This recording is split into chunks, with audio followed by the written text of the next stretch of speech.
Salut! Aujourd'hui, petite vidéo sur la taille du pommier. Donc c'est parti, on n'attend pas plus pour la vidéo.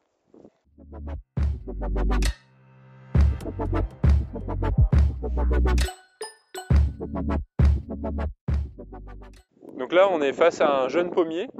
C'est intéressant à ce stade-là parce que c'est le stade où on va lui constituer sa forme. Donc moins on attend avant de tailler un arbre qui est jeune, moins on a des problèmes et moins on devra faire des coupes qui sont grosses, puisque plus on entretient un arbre souvent, on taille souvent, moins il y a de grosses plaies. C'est pour ça qu'en permaculture, on appelle ça la taille douce permanente. Idéalement, il faudrait même ne pas faire que tailler en hiver, une fois pendant l'année. Il faudrait tailler une branche de temps en temps, donc je sais pas, imaginons une branche tous les 2 mois, tous les 3 mois, hop, on la coupe. Ça permet en fait de reproduire un peu ce qui se passe naturellement, c'est-à-dire un chevreuil qui vient manger une branche qui se fait casser par la neige, etc. Et en fait, les arbres sont plus à même de reconstituer et réparer leurs blessures si c'est une branche taillée de temps en temps que tout d'un coup. Sauf qu'après, il y a ce qu'on appelle la vraie vie, et dans la vraie vie, on n'a pas le temps, on oublie, on fait d'autres choses. Et nous, ça a été un peu notre cas l'année dernière.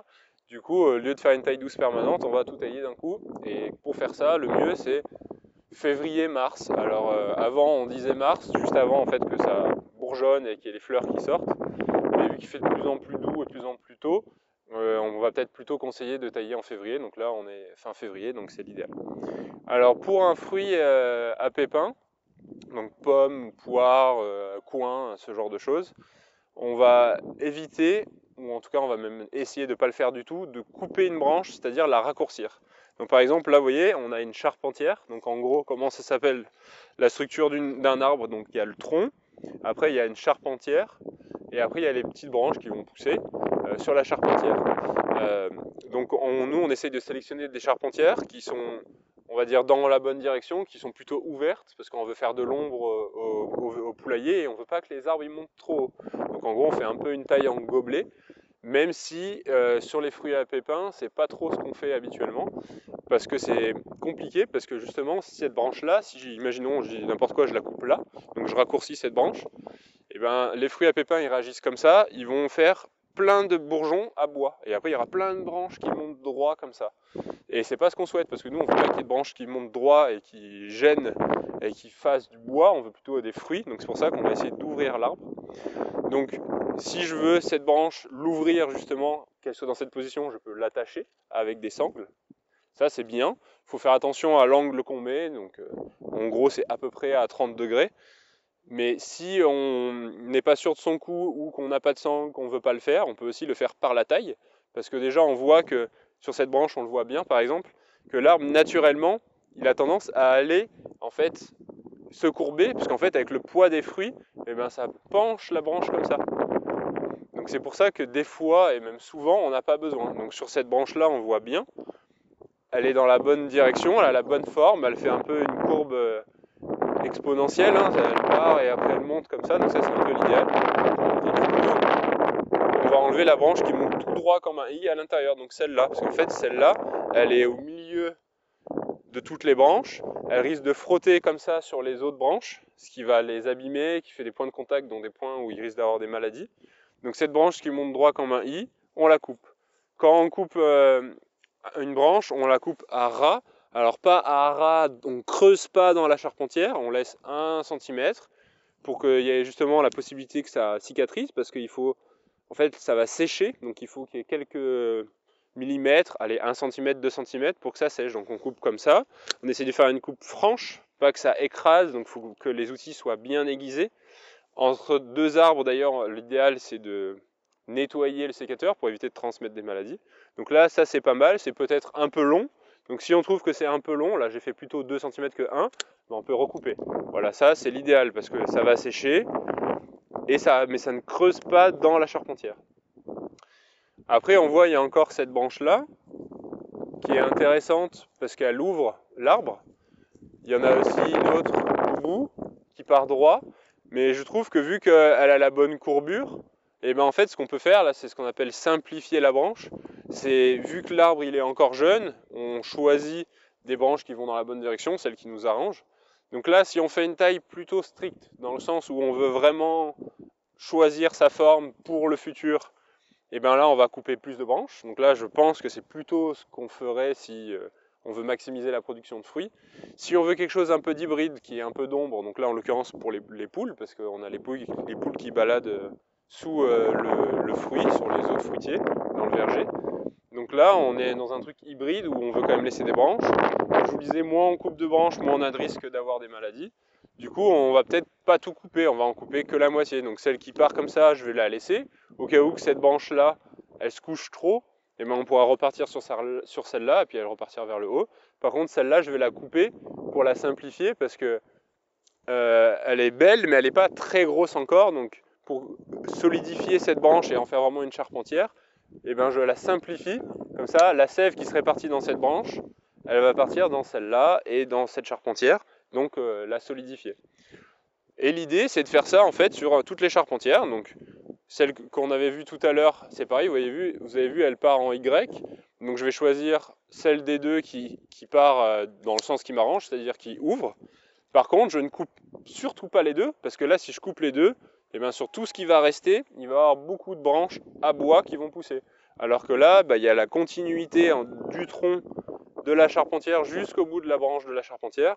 Et du coup, la sève, elle peut faire son chemin, et du coup, ça ne va pas faire trop de branches à bois. Et après, ça c'est un truc facile, quand vous arrivez et que vous voyez plein de branches qui montent droit au milieu de l'arbre, et ben vous pouvez les couper. Là, en fait, il y en a deux même qui sont arrivés, parce que sur la précédente taille, ça a été taillé trop long. Et du coup, quand on taille trop long, et ben il y a des bourgeons qui restent, et vu qu'on a raccourci, ben c'est des branches à bois qui poussent, justement, c'est ce qu'on vient de voir.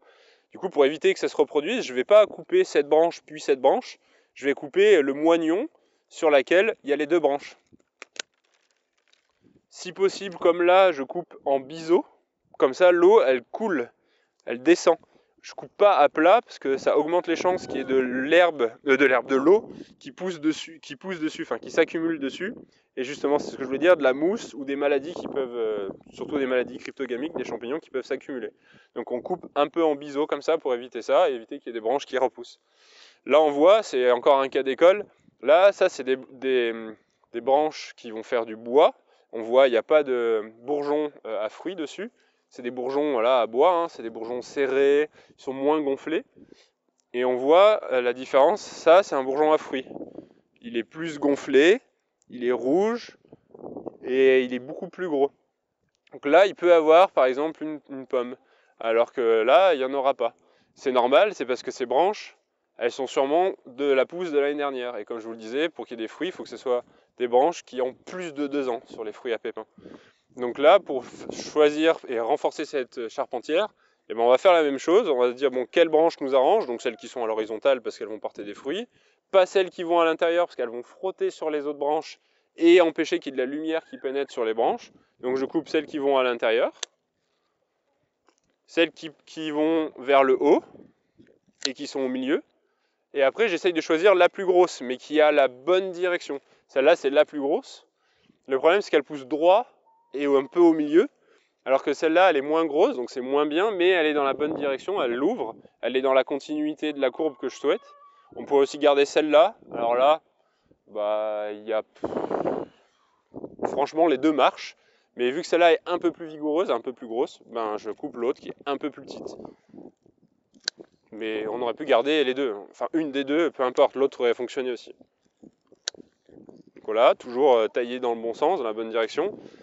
Alors après, on pourrait se dire, bon, est-ce que je garde cette branche? Voilà, est-ce que je garde celle-là? On pourrait les couper. Si on était très strict, on se dirait peut-être qu'on peut les couper, puisqu'on pourrait avoir que 4 charpentières, ça suffit. Là, il y en a plus. Mais vu que, comme je vous disais, on est dans un truc hybride où on va pas faire que de la taille productive pour avoir du fruit, on veut aussi quand même un peu d'ombre, on veut pas qu'il y ait trop de coupes pour pas que l'arbre tombe trop malade, donc moi je les laisserai. Par contre, là, on voit qu'il y a une autre charpentière potentielle qui part, et ici, en fait, dans cette zone, il n'y a pas de charpentière. Il faudrait qu'il y en ait une qui parte par là, idéalement, mais il n'y en a pas.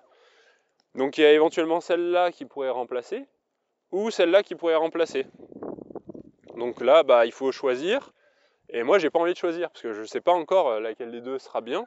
Donc je garde les deux, mais je les simplifie, donc dans la même idée que tout à l'heure. Et je choisis dans les deux cas, celle qui part dans le bon sens, dans la bonne direction. A priori, ce sera sûrement celle-là, parce qu'elle part de plus bas.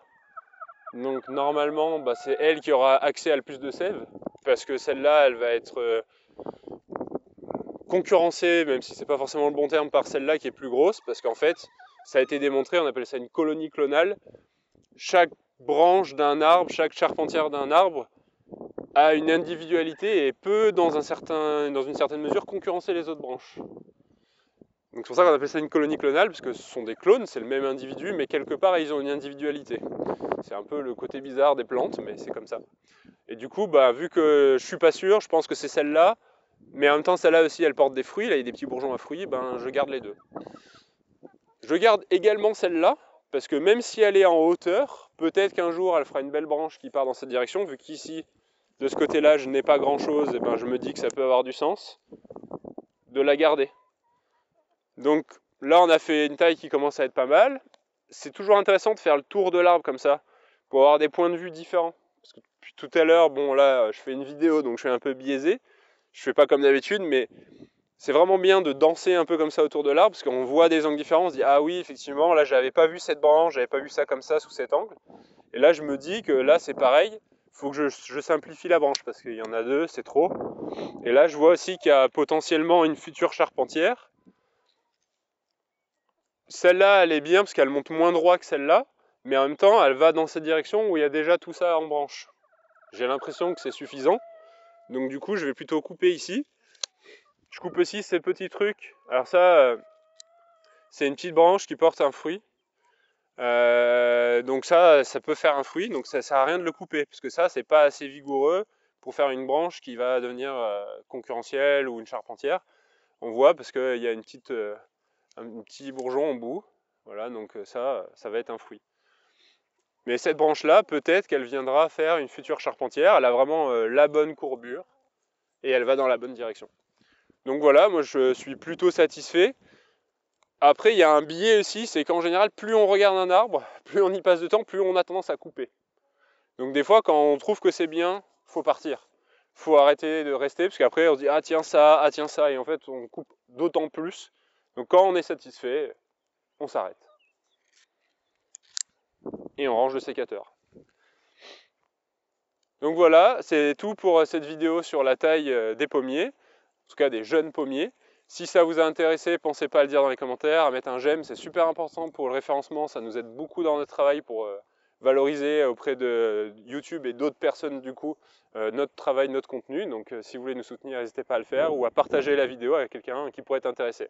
Et je vous dis à bientôt pour une prochaine vidéo. Salut!